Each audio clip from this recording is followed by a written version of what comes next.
Yeah, I think. Oh, and the Fed announcement. That's the last thing I want to talk about. Is the first move is always the wrong move. So I did a YouTube video on this. It's probably a month or so ago. But I'm telling you, man, it's crazy how when these macro events happen, the first move is always the wrong move. And if you look at the S&P 500 or the Nasdaq or basically any real stock at 2 p.m., you will see a collapse, and then about an hour later, everything went right back to where it was and basically closed at the high of the day. The first move is always the wrong move. Now, I say that. Listen, I know most of you probably aren't trading the SPY, the ES, etc. But man, if you trade S&P futures, man, you live for days like today because the first move is always the wrong move. Just incredible dip buys, or even if you're trading real stocks, Nvidia, Apple. I mean, all the real stocks. If you're ready and you're prepared and you have good risk management, you can just clean up on Fed days, man. Because especially days like this when the gap down. Now the gap up, harder to capitalize on. Shorting real stocks, always dangerous. I mean, it's like, think about the difference. Like Nvidia is probably the strongest stock in the entire stock market right now. Like, listen, when I talk about the first move, wrong move, a big gap up on Nvidia, shorting that, very dangerous, man, very dangerous. But you get a big gap down on Nvidia post-Fed announcement, clean up, man, suck it up. So, all right, I think that's most of my agenda. As always, drop those tickers and questions in chat. And I've got a question about moving averages. So the question is how to use the moving average, exponential, and volume averages. They're pre-programmed at 5, 9, 15, and 20 periods. How to combine those for day trading. Maybe an unpopular answer, but my thing is, if you don't know how to use moving averages, which is fine, it tells me that you're a new trader, okay? If you don't understand moving averages or EMAs, SMAs, then it tells me that you're a new trader. That's why we're here, to help new traders, okay? So the point is that as a new trader, don't get caught up in too many technical indicators and just, listen, go to Investopedia, go to YouTube. I mean, there's some great resources.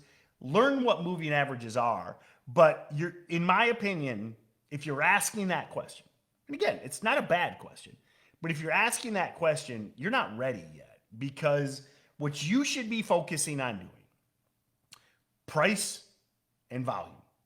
And then you add in some VWAP, okay? Because here's the deal. And this is what so many traders fall into a trap. If you can't consistently make money using price, volume, and VWAP, adding more technical indicators is not the solution, okay? You need to understand that start out. Now listen, there's a time and a place. I know a lot of traders that use a lot of moving averages, but they're more advanced and they've got more esoteric trading styles. But if you can't make money recognizing price and volume, adding more technical indicators is not the solution, okay? And I always think of this graphic. Is that going to show up? Yeah, if I hold steady enough. There it goes. Okay, so this is my favorite. So it says, if you notice, look at all of his technical indicators, all of his lines. Look at that chart. And he says, oh yeah, I found the bottom. Can you see it? And all joking aside, like, I have seen newer traders with charts that look like that. Like, maybe not that bad. That's an exaggeration, okay? I've never seen anyone with a chart like that. But I've seen new traders with just all kinds of stuff, just all over the place. And I'm just like, man, it's not, more isn't the solution, okay? More indicators, more lines, all it is. So what typically happens, and this is what happened when people add all these indicators, it becomes confirmation bias. Because, and like, you'll hear me say this, I've made this point a lot, like, if you add enough indicators, anything, you can make anything look bullish, okay? Or bearish if you're short, okay? Let's assume you're long bias. Like, you can just keep adding indicators until any chart, any stock looks bullish. Vice versa on the short side. If you just keep adding stuff, you will convince yourself, oh, okay, this stock is going to collapse. So maybe not the answer you want. Andre asked the question, but it's real. Okay, you'll always get real from me. You need to focus on being consistently profitable with simple. Keep it simple, then get more advanced. So hit me with questions, guys. I am a little tight on time, but hit me with questions if you got them. How do you get over the fact that a stock has already moved 100%? I don't trust that it can still move higher. Brian, look at WETG. Listen, if you're talking about stocks that don't have all the criteria, okay? Like a good example, if you're looking at some huge gainer that's not low float, forget it. Get it off the list, okay? If you're looking at some huge gainer that doesn't have ridiculous volume, forget it. If you're looking at something that doesn't have a catalyst, doesn't have a hot sector, forget it. So the point is, that is why I constantly talk about that box checker idea. And that's why I started with WETG today, okay? WETG was up huge in pre-market, but a bunch of people nailed it at 11 before it went to 20 plus. And the reason I started with WETG is I wanted to explain to you guys that the reason WETG did what it did was because every single box was checked. Now, I always have to give the caveat. Listen, it's not guaranteed. Okay, WETG could have collapsed. But if you're looking at trading big gainers, you have to always be focusing on the stocks that stack as many odds as in your favor. Okay, and if it's lacking any of those, like, and I know I'm kind of getting repetitive, but it was all there on WETG. Again, go back and look at the chart. It got destroyed. Absolute beatdown chart. First green day, artificial intelligence press release, right at 8:30. They timed the press release perfectly. Chat pump. I already went over it. Everything was there on WETG. And I would say, listen, I would say that exact same thing if WETG failed. Okay? Like if it broke that secondary move when I was trying to send out the alert, if it would have failed, I would have said the exact same thing. I wouldn't have changed the notes. When I write something down, it stays set in stone. The plan doesn't change. If WETG would have failed this morning in pre-market, I would have started this webinar exactly the same. I would have just said, man, it was all there on WETG, man.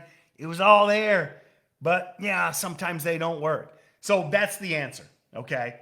Focus on making sure that if you're trading dip and rips, the big morning movers, that you're not excluding all of the valuable criteria. And if you're starting to exclude one or two, that's a red flag, and you need to back off and look at something else or come back the next day. So, any tips on helping with patience, letting winners run? Listen, the biggest thing I think will always help.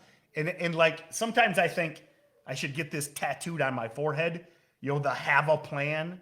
Like what creates so much uncertainty is, so the way I teach and the way I trade and the way I teach is I call it is very conditional operator based, okay? I'm a dork. I think all of you guys know I'm a dork. I'm not a coder, but I'm a dork, okay? So the way I approach trade plans it's like an if then else statement, okay? A conditional statement. If you're a nerd, you know what I mean. But the reason I teach this is you should always know what you're going to do before you enter the trade, okay? So, and there's an if then else component to that. If this happens, I do this. If this happens, I do this. So the reason I teach and I pound it into everybody's head to always have a stop loss before you enter, because listen, it's very easy to break a stop if you didn't even like a lot of people would be like, oh, I'll stop out if it goes down. I'm like, what's that mean? I'll cut losses quickly. Okay, well, does cut losses quickly mean 1 cent down, 1%, 20? Does it mean 5 minutes? Does it mean an hour? What does that mean? Okay. The reason you will see every single trade plan I write, it has an entry, it has an exit for a stop loss, and it has a goal. So you now, and all of that is determined before you enter the trade. So now you have a stop loss. Now you're talking about letting winners run. So you've got to think about this before you enter the trade. I know nobody wants to do this. Nobody wants to think about anything before they enter a trade, which is why 90% fail. It's like if you're doing this, I've done it in the past. Okay, if you're entering the stock and then you start thinking about, oh, what am I going to do? You already failed. Okay, you failed. You failed. You failed. You failed. Okay, if you're like, oh, this guy just said, oh, and now you've got 1,000 shares of some crappy low float stock, and now you're like, well, what if it goes down? What if it goes sideways? And that by not preparing is what creates all of this uncertainty, because you don't know. You didn't think it through. You just jumped in and you're like, hey, what happens now? So I think that's why so many people, make bad decisions, because they don't think about what's before entering the trade. So let's say you wrote a plan. There should be contingencies based on, okay, what happens if, like, let's say you buy a stock at $1, your stop loss is 90, and your goal is $1.30. And the stock goes up to like $1.10 and then just starts going sideways. You should have contingencies for that. Like how long am I going to let this stock work? Okay. Am I going to wait an hour? Am I going to wait 2 hours? Am I going to wait till tomorrow? All of these things should be thought out so that now if it's 3:30, it's 3:30 p.m. or it's 3:45 p.m. or it's 3:55 p.m. and this stock is still sideways, now you're not doing the same thing. You're not like, oh, okay, change. You already should know if this thing just goes sideways, it's a crappy low float stock, I'm just going to take small profits because I don't want to hold this overnight. So the point is, all of these things should be determined, and you should understand before you enter the trade. And if you're in the green, okay. Now the example I gave was for a crappy low floater. Let's say you're trading a better, higher quality stock. SoFi is this week's swing trade, okay? Last night we went over the swing trade on SoFi. So if you're in SoFi and you're slightly green, it's a higher quality stock. You knew it was a swing trade going in, you would hold that one because you're green. You're green. Remember, winners hold winners, losers hold losers. It's above your stop, but it's not at your goal. It's not a crappy low float biotech or something. So all of these things should be determined before you enter the trade. And listen, if you're not doing that, then figure it out. I mean, I wish I could give you like some secret sauce to do it, but you should always have contingencies for what you're going to do. So even if I have a goal, I sell early and take profits. Well, why? Why, Stephanie? Why? And this is where journaling comes in too. Like, I don't know why you would, now listen, if there's like some huge red candle and you're like, whoa, what just happened? That's a different scenario. But if the stock is just trending in your favor, then why sell for small profits? Remember the golden rule is let your winners run and cut your losses. So now again, it's hard to know all the variables, but barring some huge red candle, let it work. Let it work. So Stephanie says, I don't want to lose. Well, there we go. We're going to finish on this. Stephanie, and all of you, I appreciate the honesty, Stephanie. You have to fix this. All of you, okay? If you do not fix this, you will constantly struggle. You have to be okay with losing. There has never been a 100% win rate. There never will be a 100% win rate. You have to get to the point where you are. Now, when I say this, I don't expect you to be happy. Okay, I don't expect you to celebrate when you lose, but you have to be okay with it. It's no different than striking out in baseball or missing a shot, okay? If you miss a shot in basketball and then you're like, I'm done, I quit, and you walk off the court, I mean, you have to know that losing is part of the game. So you have two options, and this goes for all of you. This is the tough love part of this video. You simply have two options. You have to either fix the fact that losing is part of trading, or you need to quit. It's the only two options. Because there will never be a 100% win rate. It never has and never will be. So you either fix it or you quit. Only two options. All right, guys. Good stuff tonight. Have a great day, and we will see you next time.